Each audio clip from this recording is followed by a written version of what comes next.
This is the AllPowers R2500 portable power station. Weighing in at just under 60 pounds, it has a 2016 watt-hour battery, a 2500 watt AC inverter, and peaks up to 4000 watts. And if this thing lives up to all of its claims, it could be one of the best value power stations on the market in 2024. The R2500 is 17.95 inches wide. And although the manual says that this power station is 13.62 inches tall, I measure it at just under 13.25 inches. And its depth is 14.17 inches. Behind this little spring activated cover is a XT60i input that can accept from 12 to 150 volts and up to 13 amps. The AllPowers has a standard wall charger input rated at up to 15 amps from 100 to 120 volts AC. In today's video, we will test the maximum capability of the solar panel input because that range of 12 to 150 volts is very wide compared to most of the portable power stations on the market today. That range will also come in handy because I have two of AllPowers 200 watt solar panels. That wide voltage range will also come in handy because these 200 watt solar panels are rated at 38.4 volts open circuit. That means if we line them up in series, that will have almost 80 volts from these two solar panels. However, I do have the ability to put these in parallel, which will retain that 38.4 volt rating. So let's get right into it and get these two solar panels hooked up. Each solar panel came with a bag that has an MC4 to XT60 connector and a couple of straps. I just hooked these two solar panels up in series and I'm going to test them with my voltmeter and see what I get. And I didn't think about how dark the display is on this voltmeter, but let's hook it up and see what we get. With the two solar panels in series, I'm getting just under 70 volts. And now from the two 200 watt solar panels, how much power are we going to get into the AllPowers R2500? With the solar panels laying straight on the ground, not at the ideal angle relative to the sun, I'm getting about 285 watts. Let me try to angle the solar panel and see if I can get a little more power. So with a little bit of leveling around, I did get about 300 watts out of the solar panels. And if I didn't mention it yet, these solar panels are flexible, which for today's testing is making it a little more difficult to get the correct angle relative to the sun. However, that could make these solar panels the perfect solution for something like a rounded teardrop trailer or any other surface that is not perfectly flat. The R2500 has plenty of outlets, starting with two 100 watt USB-C outputs, as well as four USB-A's, two of which are your fast charging 18 watts and the other two are your standard 12 watt outputs. On top of that, you have four AC style but only 110 volt wall outlets and one 20 amp RV style outlet. Moving over to the DC output, you do have your standard car charging outlet rated at 120 watts, as well as two 5521 barrel plugs. It's about 85 degrees outside, so I am going to take this show back into my studio to do the AC inverter maximum power test. Before we do the AC inverter test, I am going to go ahead and hook up the Bluetooth app. I wanted to scan the QR code because AllPowers has two apps on the App Store. There's AllPowers and then AllPowers 2. By scanning the QR code, I got to the AllPowers 2 app. The AllPowers 2 app has a 1.6 out of 5-star rating, so let's see how it goes when we go to use it. To activate the R2500's Bluetooth connectivity, you're going to hold the USB panel button for about 3 seconds. Now that I have the Bluetooth feature added, I'm going to go ahead and hit the plus sign on the app. Next step, allow. Found it instantly, and we're connecting. All right, so we have the power station connected.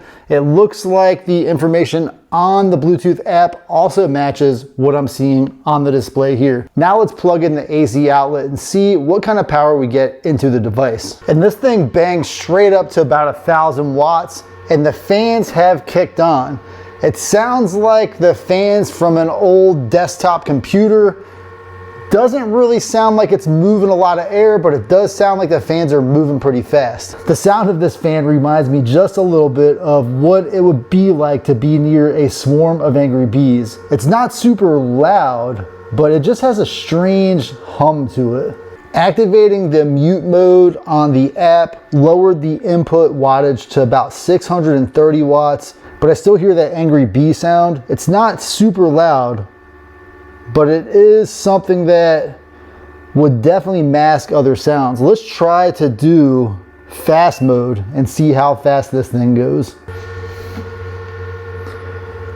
So I can actually feel in fast mode, the whole power station seems to be vibrating a little bit. Very interesting. The air coming in and out of the device doesn't feel like it's much more than it was from the original mode. However, I am putting in about 1500 watts right now.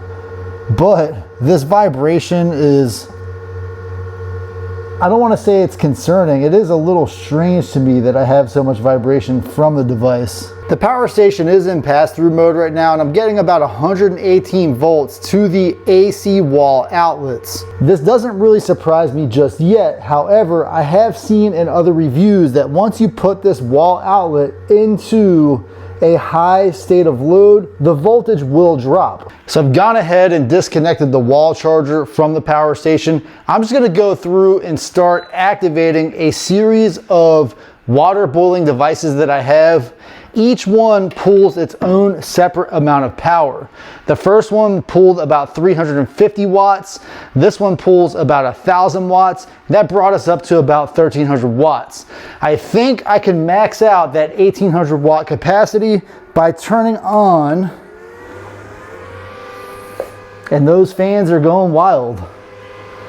But again, I don't really feel a lot of airflow, so I'm wondering if it's just circulating air inside of the power station, because I hear those fans moving, but I don't see a lot of air moving.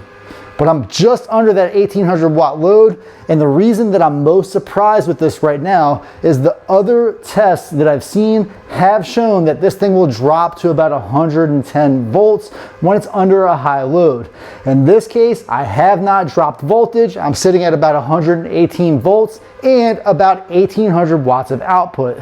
This device is rated for 2,500 watts of continuous output and spikes of up to 4,000 watts. So I'm gonna go ahead and start my last water cooker, which should bring me just over that 2,500 watt load. I'm sitting at 2,700 watts, and now I'm gonna go just below it by turning this one off. At this rate, the power station claims that it'll run for about 30 minutes. That seems like a reasonable figure from the portable power station. And to put that into perspective, I am putting heat into about 3 quarts of water, which should boil within the next few minutes. The app seems to be tracking just about the same amount of output as what you can see on the display. So this kettle just hit the water boil mark, and it does stop heating once it achieves its boil. So this one is out. Now we're only pulling 1,400 watts between these two devices. And this one's just on the verge. You can see the steam coming up and a little bit of bubbling, just on the verge of boiling. And then my final pot is also on the verge of boiling as well. I'm actually kind of impressed with how long this AC inverter is running at this load. Now, theoretically speaking, the AC inverter should run at that 2,500 watt load for the entire life of the internal battery.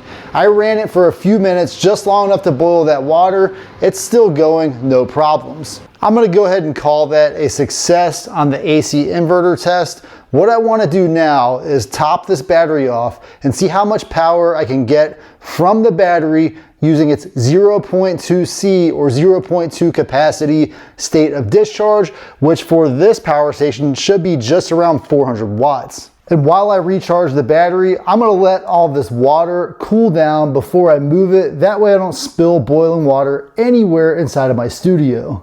Okay folks, I've got the gauge here that I use for essentially all of my rundown tests. I've got it started right now. I'm gonna reset it at the same time that I disconnect the wall output. And in fact, the wall has not been putting any power in because this thing is at 100%. So that is a pretty accurate assessment of the rating. Now I do wanna note that as I disconnected the power, I did seem to drop the output wattage. So let me just check. Still running 118 volts.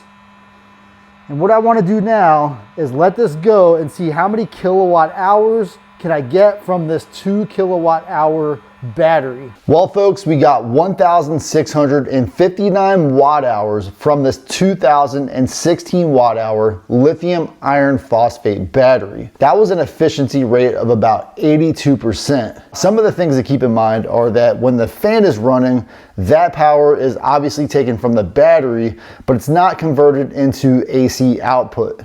In addition to that, running the display and other items also costs some of that power. I do want to point out that when I turned the device back on at the end of the test, it still said that it had about 5% battery remaining. I found that kind of interesting because normally these tests will go until the battery is completely depleted. I don't know if the battery shut itself off to perhaps retain a little bit of backup energy, maybe for the fans or something like that. I'm not sure, but nothing was running when the test completed. As far as I'm aware, there are no other power stations that are under $1,000 that have a 2,000 watt hour battery and a 2,500 watt AC inverter. And if that is true, then that means that this AllPowers R2500 is in fact one of the best budget deals that you can buy in 2024. If you found this video useful, please give it a thumbs up and check the link in the video description for all of the current pricing and details of the AllPowers R2500 portable power station.